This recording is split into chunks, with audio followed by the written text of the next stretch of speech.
on fire. Asmongold. Okay, Azeroth on fire, the final quest. Okay, so I'm on the final quest. Yeah, that's how I tell if I've watched a video before, is I just search Asmongold reacts, and that's all I need to do. Okay, we're on part 5. Here we go. It's been 3 weeks since I ran with Most Dope's money. If his constant threats weren't to be believed, my reputation had now been tarnished beyond repair. Just like IRL, mate, Ironforge is the school hallway all over again. That's right, all the cool kids run the bank steps. And bracers that gets kicked around after this if you step into Ironforge. The irony in that statement is that when I happened to be in Ironforge, I met with more praise than ever before. Yeah. Finding a party for dungeons is instant, and never in my life have I had this many people want a death roll with me. Oh, and whilst checking the Ironforge mailbox, I'm so unsubscribing. I saw 3 letters from the man himself. A sob story about how he was a long-time viewer and I should do the right thing. I sent his 3 letters back along with a banana and wrote, "It's been a pleasure doing business with you." Most Dope opened a complaint on the Noggenfogger EV Discord server. I defended myself from these harsh allegations by saying, "I did it! I'm guilty!" Most Dope even took to Twitter to beg for his money, saying he was still waiting. Wait, so this dude scammed this other dude out of 900G. Well, why would he need to give you 900 gold if he just loosed the roll? Yeah, what's wrong with that? On his gold, I replied with I a remember, visual representation of how long he was gonna be waiting for said gold. When I logged into WoW, he claimed that I was now done for, banned from Noggenfogger and kicked from my guild. What the truth be told, the only reason I got banned from the server's Discord is because my friends kept posting various pictures of Thanos, and I happened to be guilty by association. And by the way, my guild didn't kick me. My guild publicly condemned my actions. I can't wait to raid with them. It's gonna be a most dope experience. In fact, my time in WoW's never been better. Just a few weeks ago, this world was tarnished beyond repair. Oh, great. Absolutely unplayable. How come now I can go wherever I want? Quest in peace, even get into Blackrock Mountain. Must be nice. The reason why Azeroth is absolutely serene is the release of Phase 3. By adding 2 giant instanced PvP war zones to the game, designed around PvP, for the PvP World PvP. World PvP is far from the most effective way to gain points. And that's all PvP people are here for. They want those fucking points. Boom! Okay. That guy got fucked up. That's a lot of P's, with me so far? Great. That leaves us with Warcraft Gulch and Alterac Valley. One map, which is damn near perfect level design, an intensely enjoyable experience that really supports no, it's not. Warcraft Gulch is awful level design. What are you, crazy? A phenomenal addition to World of Warcraft. Some people do play this. And Alterac Valley, that people only play to farm honor points. Both teams straight past each other to the enemy objectives, and each game ends in 10 minutes. Incredibly boring, and there really is no reason to play it. By the way, this is the one that has hundreds of lobbies at any given time. But that's not what we're here for today. Last time was all about PvP, dungeons, gambling, and cringy roleplay. So today, we're doing the boring episode. It's all about long, unbearable, monotonous, repetitive, soul-draining, terribly designed quest lines. And here's why. When you get to the max level, endgame content comes largely in form of raids, which is a 40-man dungeon. To get into these raids, you have to get the proper attunement. Like, for example, for Molten Core, you gotta go to this rock and click it. Red. Pretty simple. So anyways, in preparation for reaching 60, I decided to also do the attunement for the Onyxia raid, which in stark contrast has just a couple more steps. This quest is the worst thing that's ever happened to me. I start by having a stern talking with Helenda's Riverhorn. She tasks me to kill 15 black broodlings, 10 black dragon spawns, 1 black drake, and 4 black wormkins. Even with Phase 3 taking the majority of ADHD players away from the open world, Burning Steps is just a zone where you're prone to encounter a deficit of attention. After dying a few times, I managed to run away with a sliver of health. A couple of Lions broskies took me in. They saw my perils, after which they ganged up with me to cleanse this place from horde scum. Holy shit, almost. In true Alliance fashion, 5v1. Under an hour, I managed to complete the quest. That's great. And now I'm tasked to travel to Lakeshire. When our griffins parted ways, I knew I'd clicked the wrong destination. After a bit of a detour, I make it to Lakeshire, where Magistrate Solomon sends me to Stormwind, where Lady Katrana Prestor calls the Magistrate paranoid and refers to his men as an encampment of riffraff that are most probably suffering from heat stroke. Wait, Naruto? Oh shit, I just remembered riffraff exists. Now, I don't follow the plot line, but that is a pretty good... I've always looked up to Riff Raff. I thought he was a... I think he's a genius. He's beyond his time. I like him a lot. Burn, that's a diss right there. Anyways, I then go back to Lakeshire, only to be told to go straight back to the Burning Steps and report to Marshall Maxwell. Who sends me That's to him laughing at how many other bullshit things he's gonna have to do. I listen to Ragged John's tale in record time, after which I journey to Blackrock Depths. On the way there, I upset my WoW GF with mean words, and she committed harakiri to show her dissatisfaction. This was the turning point, where I would go from having a bad time to having an unbearable time. I entered BRD and cleared my way to the prison cell of Marshall Windsor. This seemed to be the final part of the quest, so I looked up the quest chain on trustworthy Google.com, which led me to the WoW Wiki. The WoW Wiki told me that I had to kill mobs inside BRD until one of them randomly drops a crumbled up note. Together with Larry and Amiri, I started clearing out the mobs in hopes that the crumbled up note would drop. You ever in a sticky situation? Boom. Actually just jump around the gate. You don't need the key. And the greatest thing about this trick is that you fucking die anyway. And it was at this very moment that Larry convinced us that we needed to 3-man Anger Forge. Considering that I had to kill that boss for the part after the note, I obliged, in hopes that the note would drop before we got to the boss. Yeah, it'll drop for sure. And then we wiped to Anger Forge. Not once, not twice, not 3 times, not 4 times. We didn't wipe. Look at the paladin. He's sitting, he's typing while other people are dying. This paladin's dog shit. Against Anger Forge 5 times. We wiped 6 fucking times before I finally caved in and told my friends to go fuck themselves. Oh my god. There's absolutely no way I'm not inviting He's not even doing anything. Pay attention. Here's the key to my suffering and your enjoyment. I actually hadn't finished the quest for that note to drop. Oh my god. Oh my fucking god.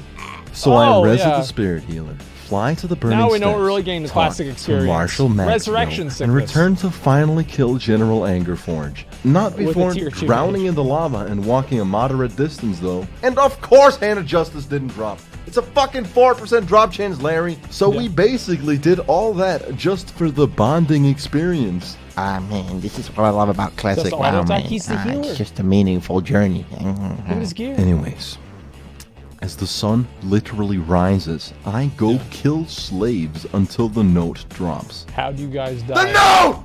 Once it does, I'm finally able to continue this disgusting quest line at 7:30 in the morning. Then it finally felt like I was catching a bit of wind in my sails when I executed a perfect jump. However, when I then traveled by foot all the way to Marshall Maxwell, only to see no quest marker, as Marshall Windsor, the guy inside the dungeon, is the guy I should give the note to, I wasn't exactly excited.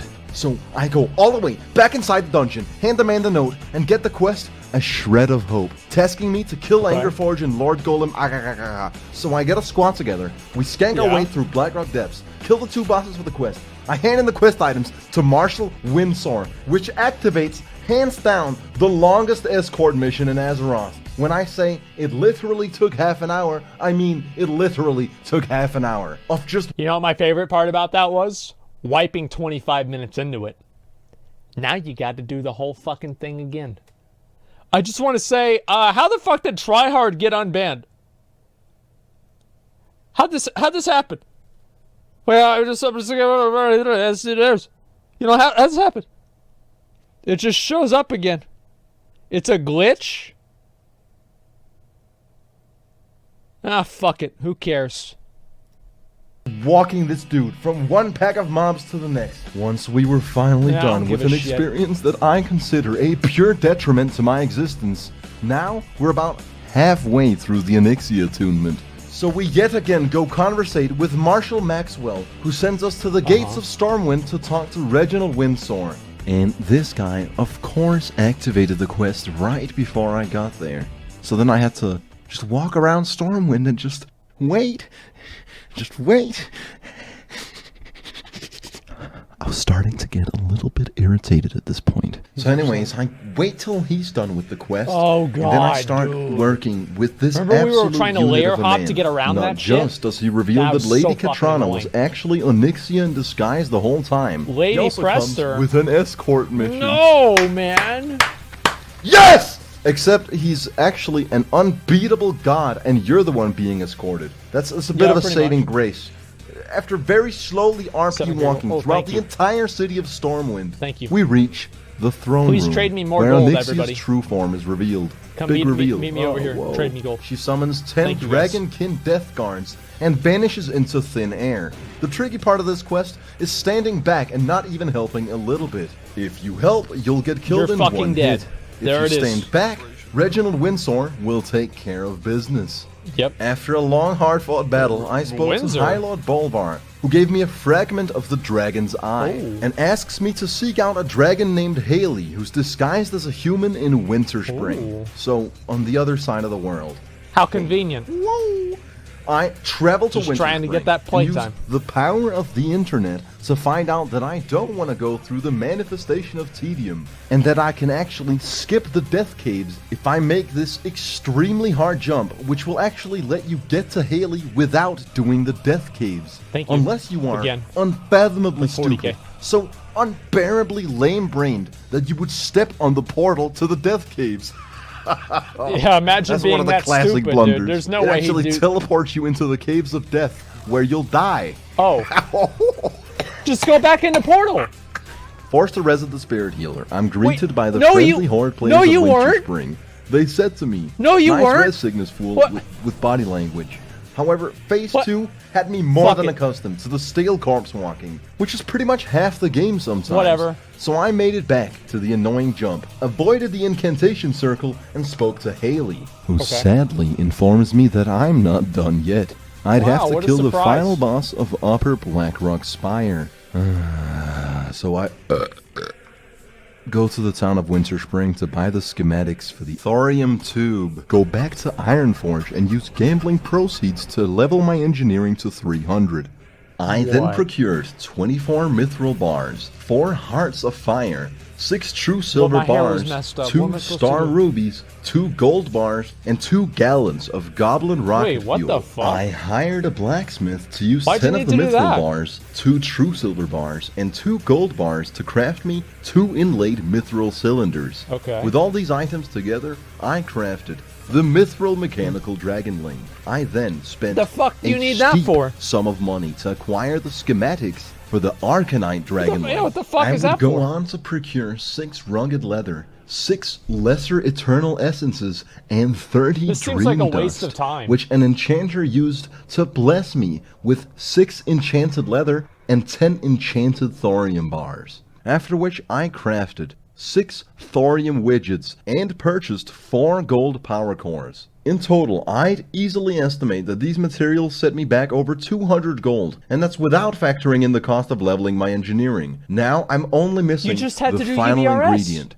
8 delicate Arcanite converters. It looks like a really cheap thing to buy because it looks like a little widget. To my surprise, Arcanite bars cost 55 gold a pop, which means there's no way I could afford my epic mount if I were to craft this cool little dragon I wanted. So I decided to yet again stop fucking around at Ironforge and continue the goddamn quest. I assemble a group of Azeroth's finest warriors, then walk my character from Thorium Point into Blackrock Spire.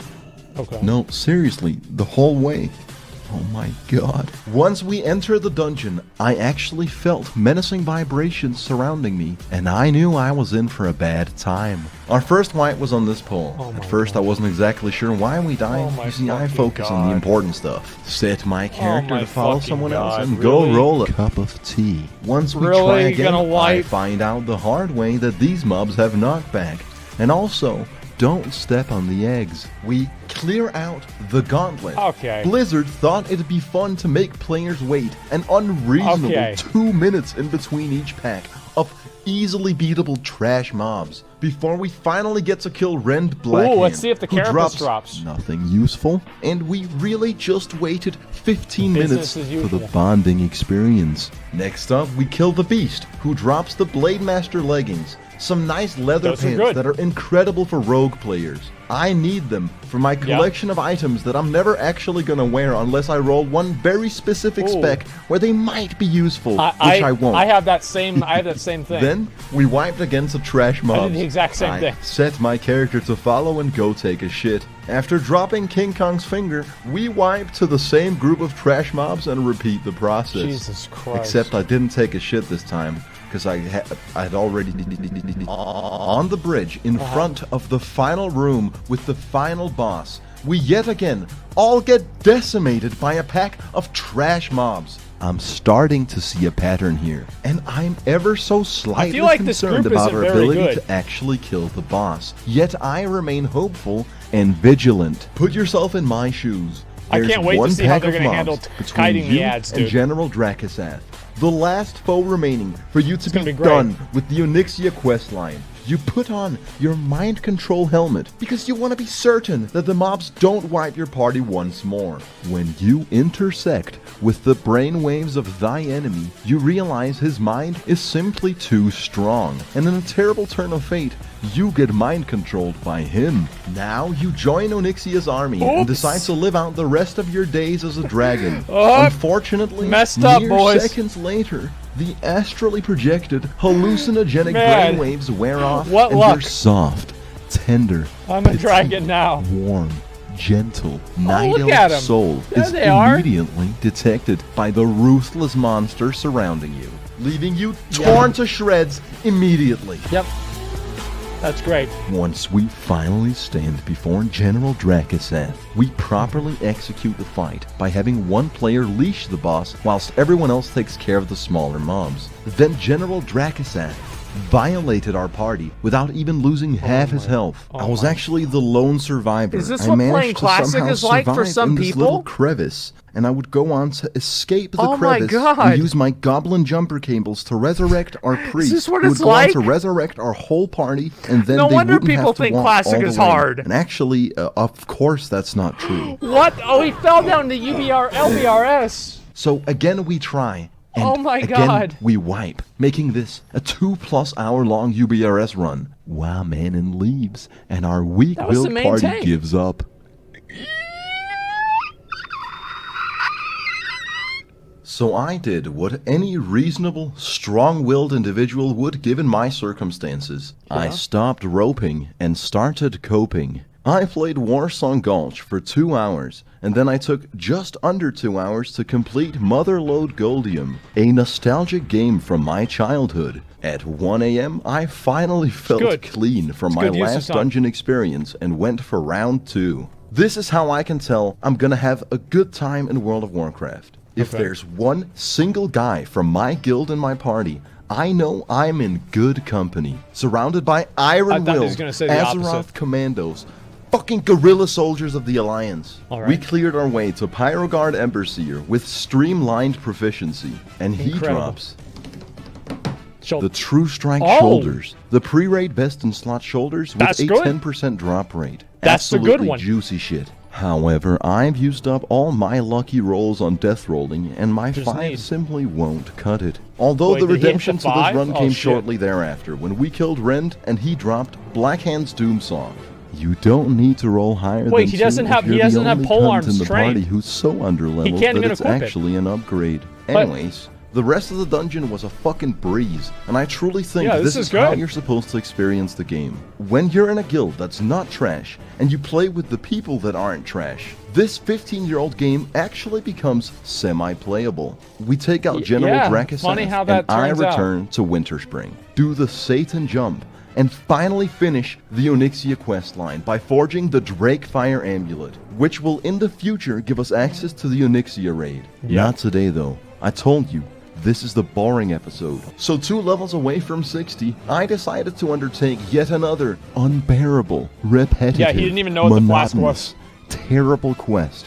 Look at those shoulders, the line that leads to the Mark of Forgery, the pre-raid best in slot amulet. Before starting the quest, I naturally had to level my polearm skills. I'll admit, even I was taken aback when Emiri asked me to strike her. Although in such a predicament, I set aside my delicate sensibilities. You see, I'm not one to let down a woman. Sadly, duels don't increase your weapon skills, and I'd have to farm something else to master my new weapon. My scheming WoW GF capitalized on the opportunity at hand and made me boost her ult by spamming the worst dungeon in the game.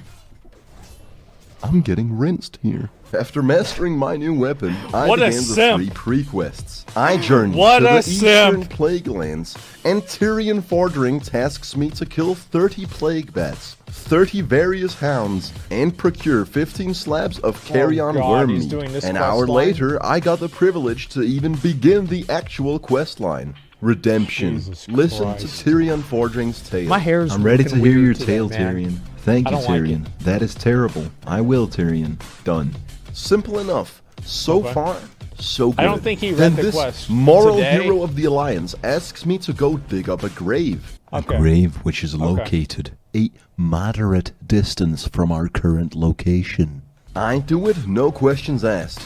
And on a side note, how did I dig crypt robbers out of the grave? That makes no sense. This game sucks. Game sucks. The thing about World of Warcraft is that it's bad. What you really need to understand is that this game sucks so much. Anyways, I returned Talon's hammer and begin part 3 of Lost Honor. Now we're here before we have to go down there. And now we gotta go all the way up here. Great. Great. Great. Great. I love it. Once more, we make our way through the toxic wasteland, kill a plague monstrosity, and at the bottom of a lake, I recover the symbol of lost honor. Travel all the way back to Tyrion and begin part 4 of Love and Family. And this quest actually has an interesting dynamic that truly immerses you into this engaging gameplay experience. You have to travel very far from one place to another. Whoa. This really is World of Warcraft at its best. The second part of this quest had us tasked with conquering the Stratholme dungeon. No, not the fun undead side where you can get the loot your character needs so badly, but rather the shitty live side that people only play to farm orbs, which sell for a hefty price on the auction house. So I went to Ironforge and gathered I like the live side way better. Just kidding, I was death I hate doing strat undead. I don't have footage of when I gathered the squad. We entered fucking birds strat come out of live. nowhere. Now the first Then there's handful another of bird. wipes was complimentary. Then there's It's two honestly more just birds. par for the course at this point. Now And what they you really aggroed gotta a pay attention wraith. to is right here, Then in the you're last dead. hallway before killing the final boss needed for this quest. Mind you, at 6:30 a.m. with half my armor in the red. I accidentally pull a patrol of mobs that go on to devastate my comrades. This is Naturally, so the bad. better player survives the fight, only for my goblin jumper cables to malfunction. My comrades walk a gruesome distance and then immediately wipe so fucking hard on the next pull. Having been pushed to the limit of his emotional detriment, Chimera leaves us one man short, one pull away from the final boss. And with a heavy heart, I return to Ironforge. Luckily though, I got roped back into this dreadful questline when Ori came through and stepped up to the challenge. I steal a painting did the whole and thing burn over the holy again. scriptures, fight Grand Crusader Again, Dathrohan, twice. who uses Bankai mid-fight and transforms into the demon Balnazar. After killing Balnagar, I attempt to die on purpose, but this stupid gnome mage is on his bullshit. After appropriately disposing of the gnome, I spirit res and return to Tyrion. Okay. He gives me a gift and I travel to Uther's tomb in the southern Plaguelands, where we meet Miranda the Hag. She's a cosplayer who helps us dress up as Scarlet Crusaders for the final part of this quest cool. chain, I remember the doing Scarlet Subterfuge. With our immaculate disguises, we breeze past hordes of enemies that have not the faintest idea that they're undergoing trickery of the highest caliber. We zoom straight past these idiots and make our way to High Lord Talon Fordring. As we stay in cosplay and convince the man to murder his own army, it dawns on me that this isn't Comic-Con, this is an escort mission. Now, you could choose to unveil your disguise and fight alongside Talon, but why actually play the game when you have a man on your side so powerful that he can jump through the floor? No, me and Ori had much better things to do with our time than racking up a repair bill, like walking in circles, doing the dance, RP walking, and questioning where Talon got a horse of that size. By the way, he got extremely close to dying once.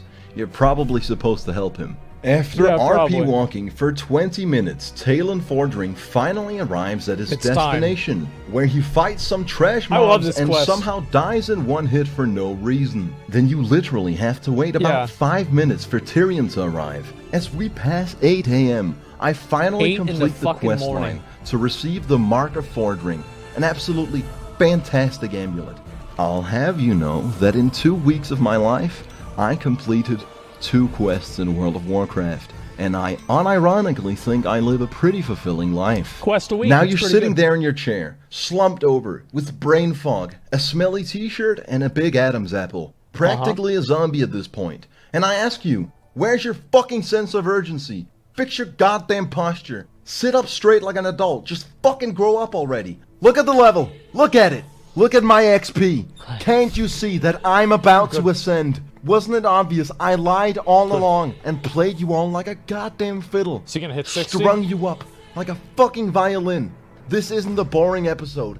This is the episode where I fucking rise! 334 hours of my life.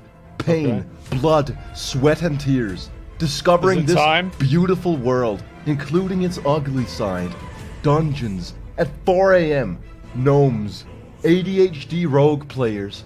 Innumerable horde encounters. Repetitive, soul-draining 15-year-old game mechanics. 2 fully fledged World of Warcraft e-relationships. Getting our mount. The crippling gambling addiction. This sounds like the classic experience. Over and over again for necessary items with rewarding drop rates.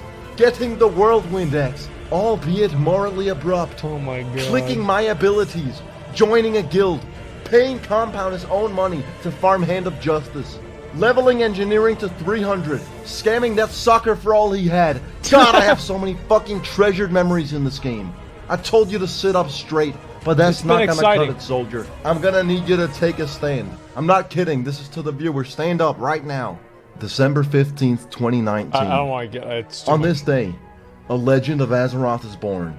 334 hours ago. Wait, I was but that's the day that I stopped streaming. In the nutsack that is Teldrassil.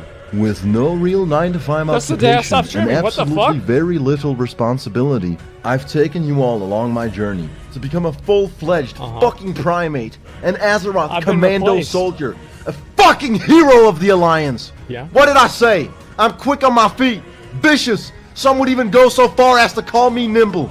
It wasn't easy. I wanted to quit many times, but I persevered and overcame harsh adversity. For the first 150 hours, I read every quest. It took me about 250 hours to find out that I can interrupt spellcast with Pummel. I leveled from 0 to 60 on a horde-dominated PvP server as a warrior. I was level 48 when Phase 2 dropped. Every level 60 player could get honored by ganking me. And I played throughout the entire thing. All of this. Every pull. Every mob. Every single corpse walk. Each step. Every single death roll. Each line of dialogue during cringy role-playing. Every single popped retaliation. Every goddamn fucking ninja loot. every dungeon played out till 5 a.m., and every party abandoned in cold blood has led me to this very moment in time. One mob away from 60. My squad of ruthless warriors kneel before me and let me finish the job with the gnomish death ray. I told you! I don't fuck around! I'm the goddamn king! I run this shit! A bit anticlimactic that I overestimated the damage. So that's when we pulled out the gap.